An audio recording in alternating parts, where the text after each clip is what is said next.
Well, it's learning by doing. And when one's looking at an organisation like the European Union, which is very complex in terms of how it operates, when it's got a set of decision-making institutions with which most students are not familiar, it's new.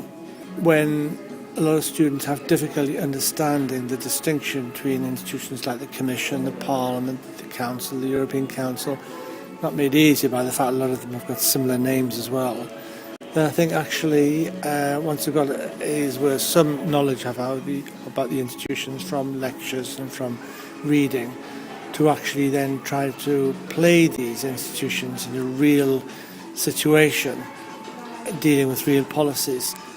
I think it just makes it more immediate. I think it makes it more understandable. I think it makes it more interesting. Well, a number of things, but the most important, I think, would be an increased knowledge and understanding of how the European works, plus an increased knowledge of and understanding of what the European Union does. Now, those two things involve a number of issues.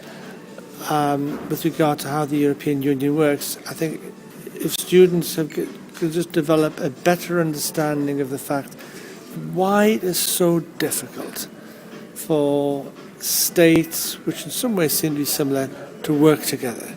Why does Europe find it so difficult to make decisions? Why can Europe, if you like, I'm talking now about American students, why cannot Europe function in the way the United States can? The reason, of course, is because the fundamental differences between the member states who are used traditionally to making decisions by themselves and now have to do it collectively, and that's difficult.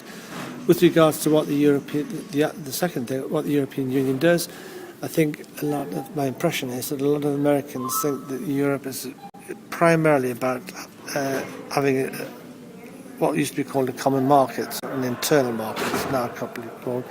And I think it's important, if students are going to have a knowledge of international affairs anyway, that they recognise that the European Union operates in all sorts of policy areas. Indeed, there's not many policy areas where it does not have some involvement.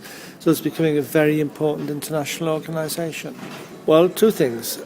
On a general level, I think it is important that most students are going to go on to significant, in some respects, important jobs in their careers, whether it's in the public or private sector. And I think that people who are in important positions should have an international perspective. They shouldn't be totally introspective. Shouldn't just simply looking at their own state. So I think it's important in its own right. But from the point of view of, I think it's crucial in terms of the American economy. If the United States is obviously a major trading nation, it's a major interacts with other countries in all sorts of ways, and an important player on the international stage is Europe. And without having such an understanding, I think that from the point of view of American policy will be less well served if today's students, tomorrow's businessmen, politicians, administrators, if they don't have a knowledge of what's going on out there, their policy effectiveness, whether it's in business, whether it's in terms of trying to get into markets, whether it's in terms of dealing with other states, it's going to be less effective.